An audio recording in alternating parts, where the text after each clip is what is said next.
Yep. So where are you going as for Halloween?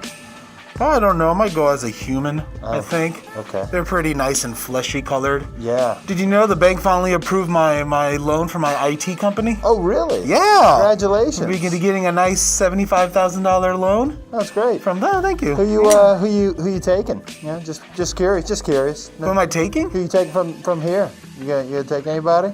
No, I think I'm going to go do a solo company. I don't really need sidekicks all that much.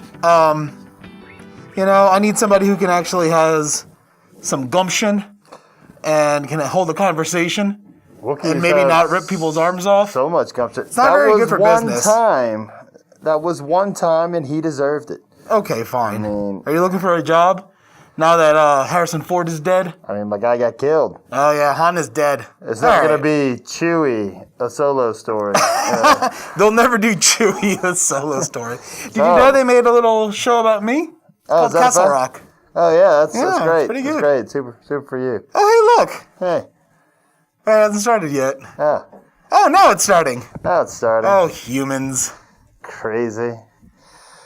Good Wednesday, everyone. I'm Adam Hensgens. And I'm Ahmed Siddiqui, otherwise known as Pennywise, and this is Yeah, But Seriously, your go-to show that covers all sorts of pop culture news, stuffs, and things in a quick, digestible format. If you're watching us live, help us out now by sharing the broadcast live, or if you prefer to watch it on your own time, like our Facebook page, and subscribe to us on YouTube to get the latest episodes, or grab the podcast version from iTunes, Stitcher, Google Play, whatever you use. Don't forget to check out Monday's episode where this guy and I battle it out over the latest news like Epic Games creators of Fortnite securing a $1.5 billion investment from private equity backers, the prominent Indian immigrant character Apu will be phased out of The Simpsons as a controversy of his stereotyping grows, and we discuss the latest in regards to Destiny 3. But Adam, that was then, this is now, and on today's episode, we're gonna be reviewing Halloween. We gotta take these masks off. It's very hot. Happy Halloween, everybody! We're gonna be reviewing Halloween today by David Gordon Green. Let's get to it. We're here to investigate a patient that killed 3 innocent teenagers on a Halloween in 1978. He was shot by his own psychiatrist and taken into custody that night, and has spent the last 40 years in captivity.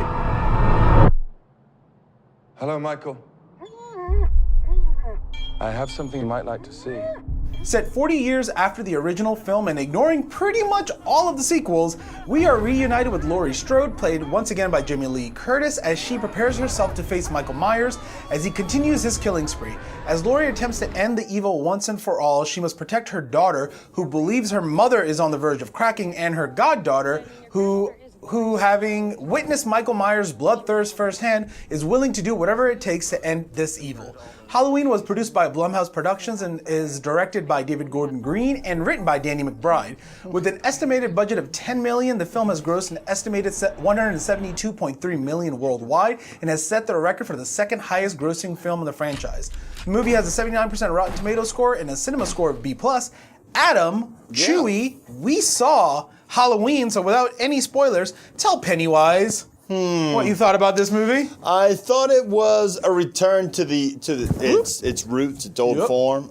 Even the introduction and the opening credits is very 78-ish. Yeah, for sure. The music, the original score is in there. You having all the original characters. I was glad they just retconned it and were like, you know what? All those sequels, they didn't happen. Yeah.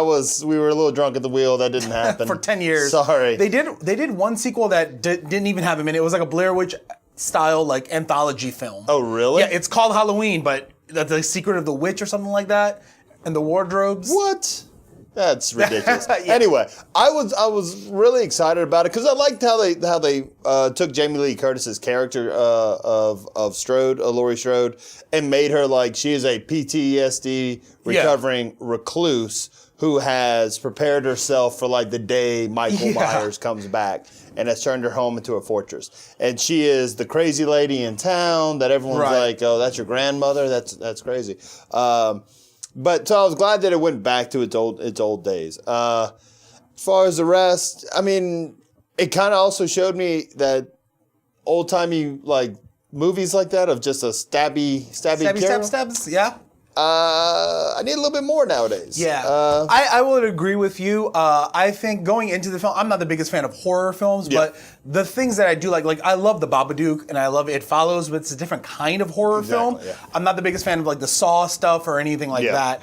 But I mean, I remember watching this in I think I saw like the G-rated like TV version of this when I was growing up. God, what did they show you? Yeah, exactly. It was just like opening song, music, credits. Yeah. John Carpenter, that's it. That's it. But I mean, I saw the trailer for this and I was definitely like intrigued because even in that trailer, they're showing these like very long, methodical takes. Oh God. They're never cutting away. I was like, holy crap, this looks amazing. And if you can pull it off, I'm a sucker for a long shot. Oh, the long shots are great. I love that. Yeah. But I agree with you where like I was kind of bored throughout this movie. I was just like, okay, cool. Okay, now this is happening. Okay. Oh, that's a very contrived way of getting Michael Myers to go after Jamie Lee Curtis. Yeah. And then I was just like, okay, like, at the end of the day, I was like, this movie is fine. It's fine. No, it is. But that's not saying I guess you could say it's fine for a Halloween movie. Yeah. But man, you got like 9 iterations of this thing that was just straight hot garbage. It totally plays off of the nostalgia factor. Yeah, that's I don't all it really disagree plays with you. off of. It's kind of like how the first Jurassic World was just like, we're gonna go back to the original park. Yeah, we'll go back to the original nostalgia. there. Yeah. It just happens to come out 20 years after. Yeah. That's all it really played on. It was well done. And some of the long shots, and especially him walking through the town, they were very impressive. Yes. You had a lot of moving elements at the same time. You had lighting, technical problems that you had to address as he like shifts in. A white face and dark clothes is very difficult to constantly have him passing by stuff. Yeah, I think the directing and the cinematography of this definitely saved the movie. Yeah. Because yes, if you just had a guy walking in the background, that would, in almost any other movie, it would be very boring. Yeah. But in this one, they do make it enticing and interesting while you're always kind of looking for where he is. Yeah. And when he does kill, he does kill with some severe brutality. Oh yeah, most definitely. Which is like, okay, cool, like it's a good payoff to the suspension. To the suspense. It's very bouncy. Yeah. But other than that, man, I just, overall, even at the very end, I was just like, okay, cool. Yeah. Would you recommend to go see this in theaters? I mean, if it's Not like they need your money. If it's like a Halloween date movie, sure. But honest to God, if this comes on HBO, I have no desire to watch it. I agree 100%. Unless it's the Halloween season. Right. No desire. I have no desire to go back and watch this No. whatsoever. I saw it and I'm just like, okay, cool.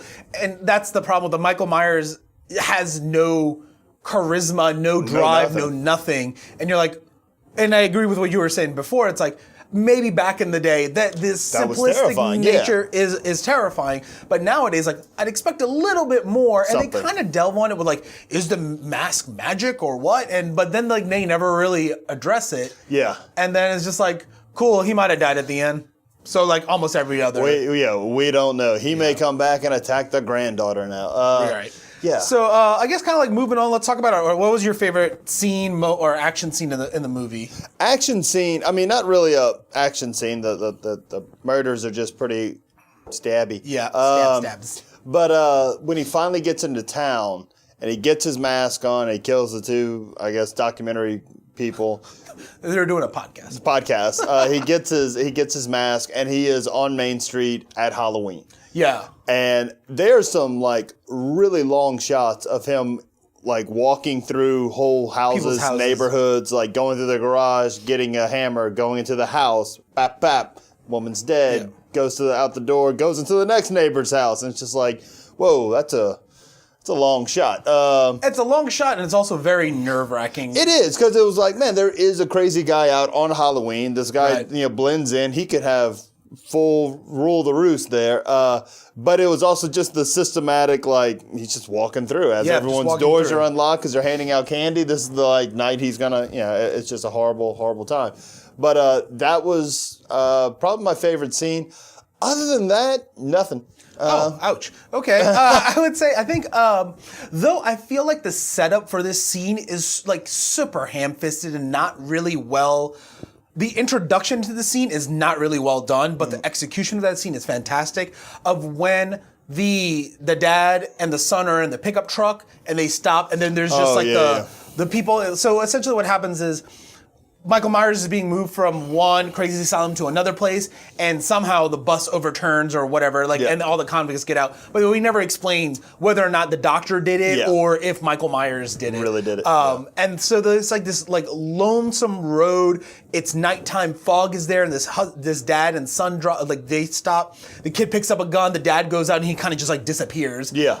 Because you just imagine that he got killed by one of the loony people. Yeah. And it's just all these people coming in and out of that scene. Yeah. That part was just so well crafted, even to the point where the kid, he's not stupid, so he grabs a gun, and then the first thing that scares him inside of the bus is the doctor. He shoots. Who shoots the doctor, and then Michael Myers comes out and he kills the kid. Yeah. And I'm just this is the brutality of this character is all laid out right in this scene. Oh yeah. And it was just, but I feel like the movie never reaches that level of suspense ever again. Mm-hmm. Even in the last final scene where, when they're going through the house and stuff, it is suspenseful, but at that point, all of our characters have made such dumb decisions. Oh yeah. Where it's you deserve to die at this point. It really was hoping that that last. He's in the house. Jamie Lee Curtis is going room to room, searching for him. It was really hope that was all the suspense in a bottle. That was it. It all led up to that moment. And honestly, God, by that point, I was like, if she gets killed with all these gadgets and gizmos in her house, and plenty, and she's been prepping for this for 20 years, and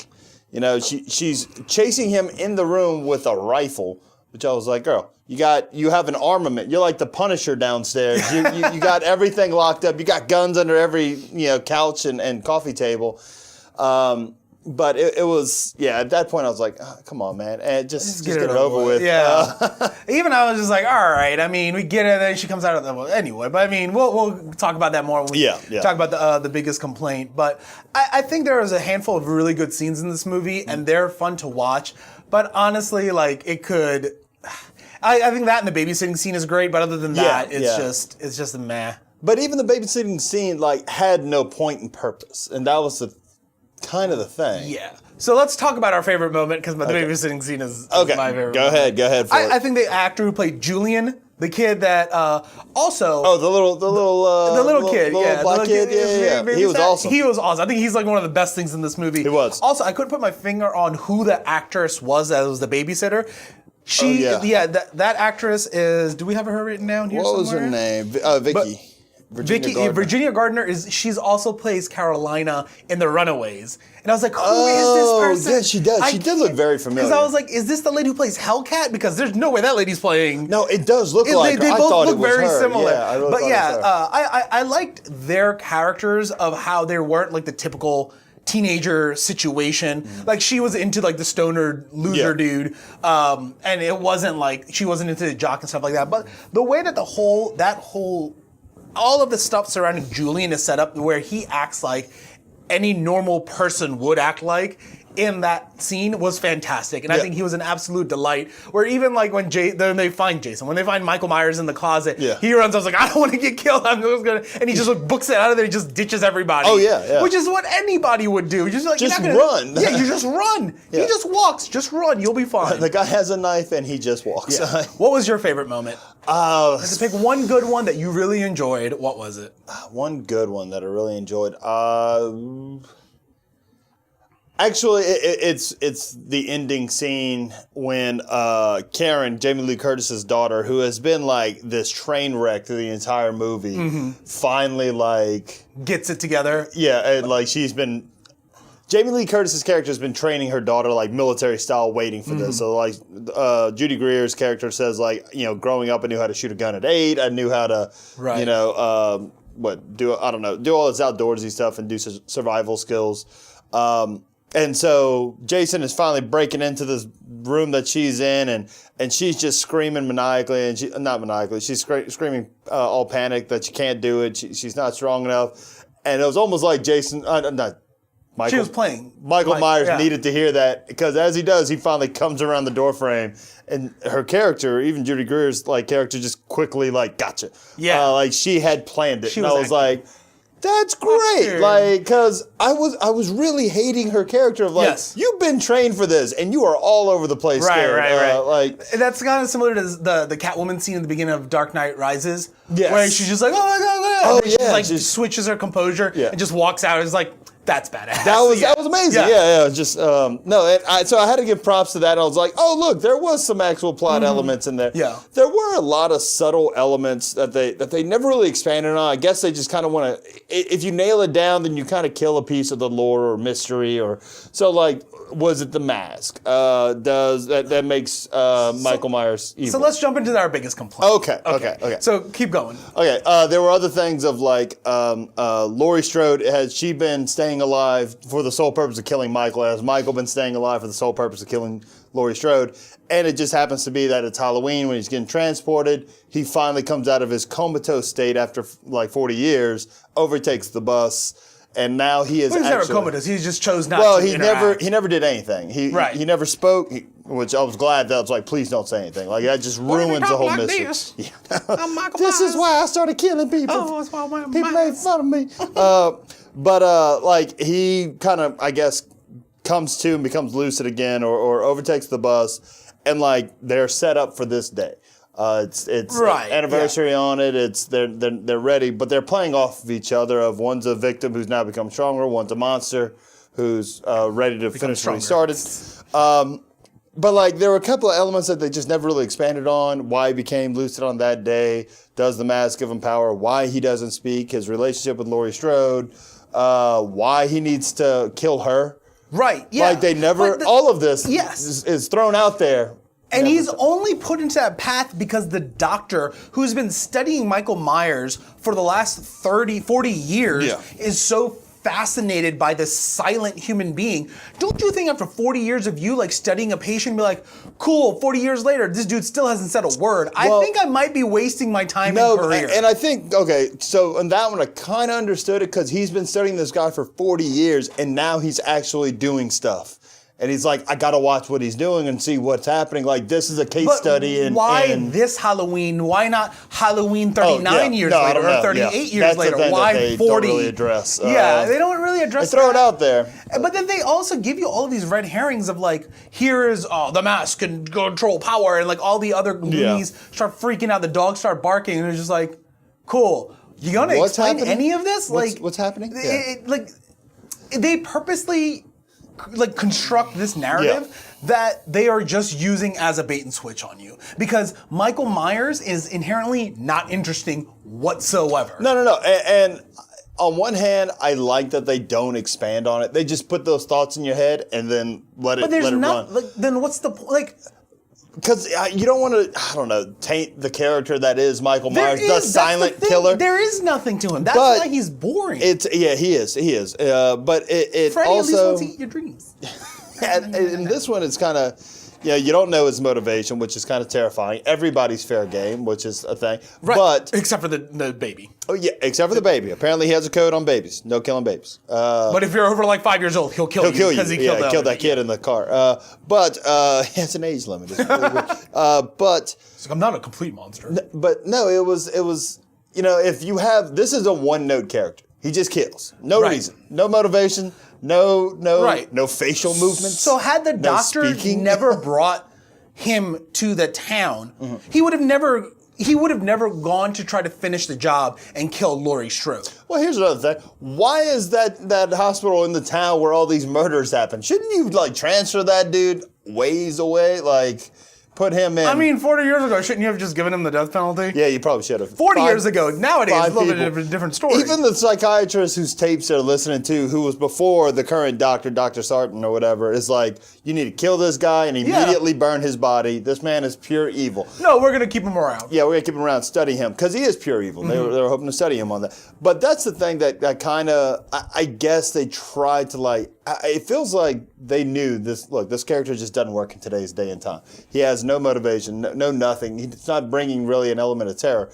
But if you're like, this guy is pure evil, let's watch this one-note character as he goes on a destructive path. Let's just see what happens. That's what it kind of felt like. What's his motivation to kill Laurie Strode? Yeah, they never addressed that. But it does feel like the script was about 20 pages. Perhaps. You know what? Michael Walks Silently is 30 of the pages. Yeah. Meh. I will say my other complaints that I have was the boyfriend,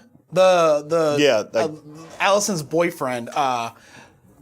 He just, because what? Like, because his girlfriend walked away for like 5 minutes to take a phone call. He decides that he's just gonna go kiss another girl. Yeah. Like there was nothing set up there in order for you to go, oh, I see what's happening. Other than him complaining that she's always on her phone. Yeah. That isn't enough to like go cheat on somebody with. Like that doesn't make any sense. The dad. And then the dad's leaving the house. The dad just sucked the entire movie, which he was fine. I enjoyed him. he was. I mean, obviously, you see that guy, you're like, oh, he's gonna die. Like, the first 5 minutes, you're like, he's a fun character actor. And I love that not the daughter, not the wife are like, no, he got so. Nobody else is just like, oh, your dad is dead. Nah. Somebody should let you guys, your husband and your father, He strangled him with his own yo-yo. So, we gonna talk about this? Nah, it wasn't that great anyway. All right. So let's kind of talk a little bit about the ending. So Michael Myers escapes. Michael Myers kills a bunch of people in the town. Doctor intervenes, then drives Michael to Laurie Strode's house where everybody's been hiding. Because he wants to see how this is going to play out. Right. Yep. So, of course, Michael Myers kills the doctor. Crushes his head on a... That part was pretty fun. I laughed. Yeah, out no, loud. it was. That happened. Like, I was like, that's funny. Would y'all have a bunch of pumpkins lying around? You're like, just sub out a pumpkin real quick. And then, for whatever reason, Michael Myers just knows that Laurie Strode lives in that house. Yeah. And so he goes in there, he kills the dad, and then grandma's daughter and... Killed those cops. Killed the two cops as well. That one was pretty funny. With the flashlight and the severed head, that was pretty funny. That was really interesting. I was like, wow, he did crafts while he was in the loony bin. And so pretty much Jamie Lee Curtis and family, of what's remaining of her family, they trick him. They go through, she goes to the house. She has a nice setup of how the automatic doors close and stuff like that. Yeah. And eventually trap him in the basement, and they kill him, and then they light the whole house on fire. Yeah. And then they drive away. Dumb move. But hold on. That's the almost same exact thing that happened in Terminator 2. Yeah. Female hero, bad guy gets melted down, they set everything on fire, they get in their truck and they go driving down a lonely highway and it ends on the heroes. It's like, this is Terminator 2, guys. What happened? Michael Myers' main power is that no one can shoot him like center mass. Like Laurie Strode shoots him in the shoulder in like one of the first encounters with him. Yeah. Let's see, he gets shot in the shoulder, gets his fingers blown off.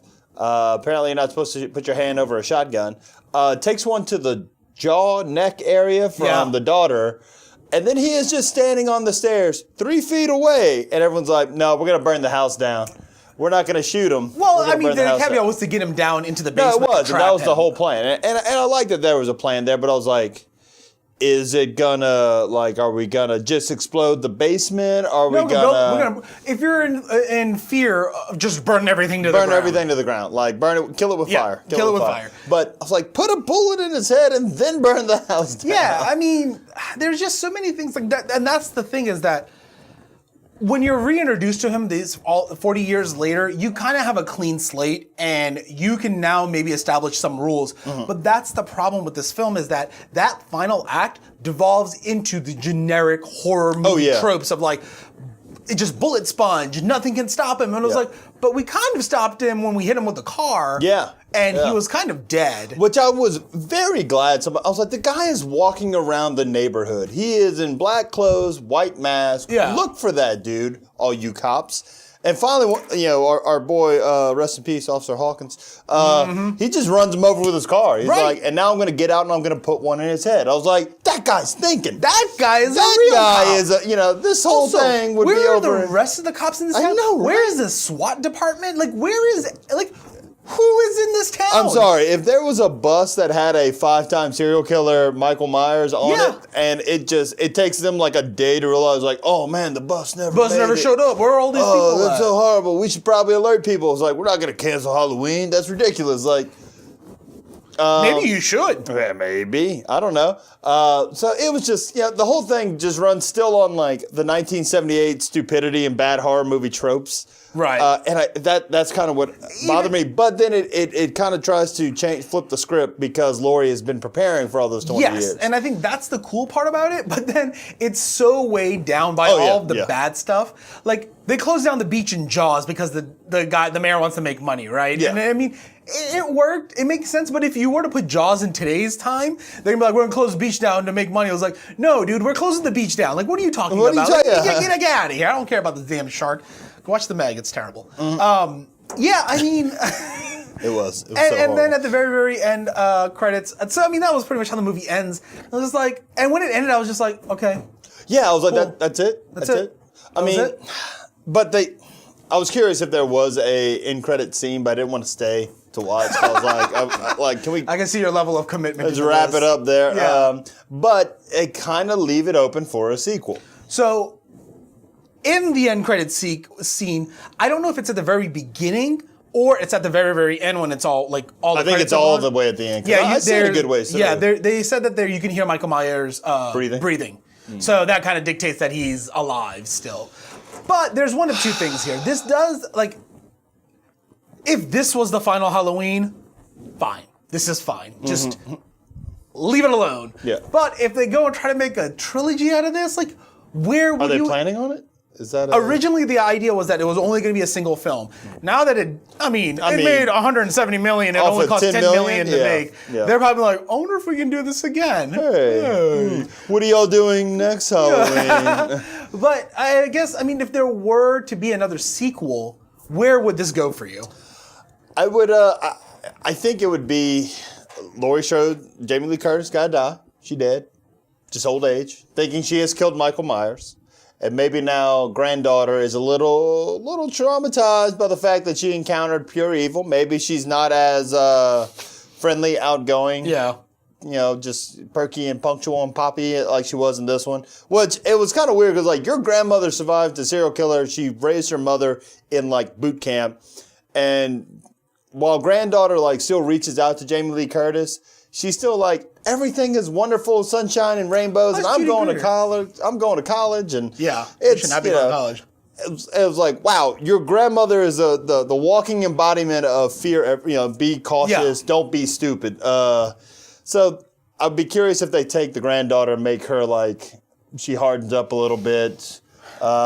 Maybe she is no longer the popular girl in school. Maybe now she's a little. Well, all of her friends are dead. Well, all of her friends are dead. When she finds that one out, she gets back to town. Because I don't think she knew that. Oh, yeah, she didn't know. She didn't know, yeah. So I think, she's going to have a little PTSD issue. And it when it ended, it zooms in on the butcher knife in her hand. So I was like, oh, I wonder if they're going to make her like a little crazy. I don't know. I think that's maybe how the original ends. I think so, yeah. So probably Jamie Lee Curtis holding it. Yeah, I guess. I haven't watched it in a very long time.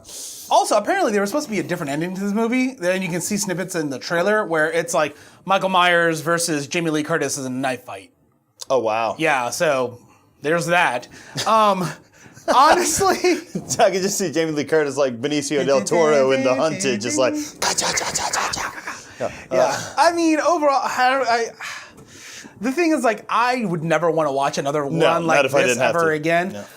Now, I'm also not the biggest fan of like magic and like that kind of stuff. So like, if you were to be like, "Oh, he's the devil incarnate," I'd be like, "Cool, I'm double not watching this now." No. So I don't know what you do really. I think this is a great send off for this franchise, for Jamie Lee Curtis. I mean, I think it's a great way to end the franchise. Yes, we're done. We're done with Halloween movies. Make a new scary person. Maybe that's too hard.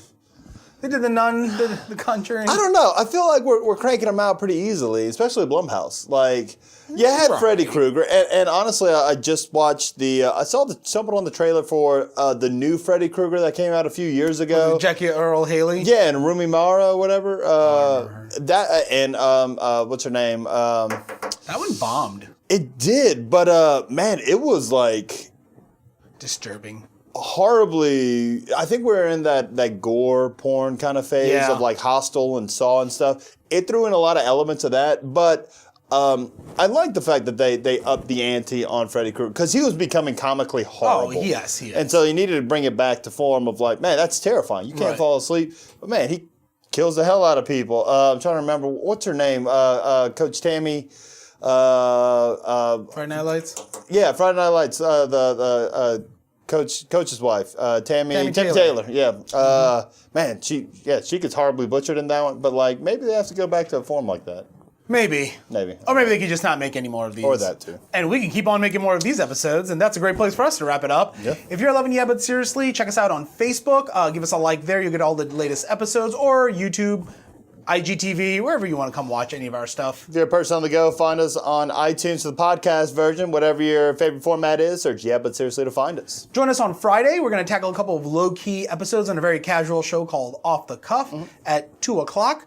But also, it's Halloween, so happy Halloween. Happy Halloween. Hope you guys have fun going out there trick-or-treating. If you're way too old to go trick-or-treating, don't, I guess. I don't know. But candy is for the kids, man. Yeah, whatever. I mean, be safe. Be conscious of, silent people in dark blue bodysuits and white masks just walking around with Lock your knives. doors. That would probably be a good thing, too. Also, if Michael Myers is coming your way, just go the other way. Yeah. He's not going to bother you. At a brisk walk. At a brisk walk. Yeah, you can power walk past him. You can. Real quick, favorite Halloween candy? Ooh, I'm a big Whoppers fan. I know. Okay. I know. I did not expect that. No. I Yours? did not like Whoppers when I was little. Psh, you wouldn't.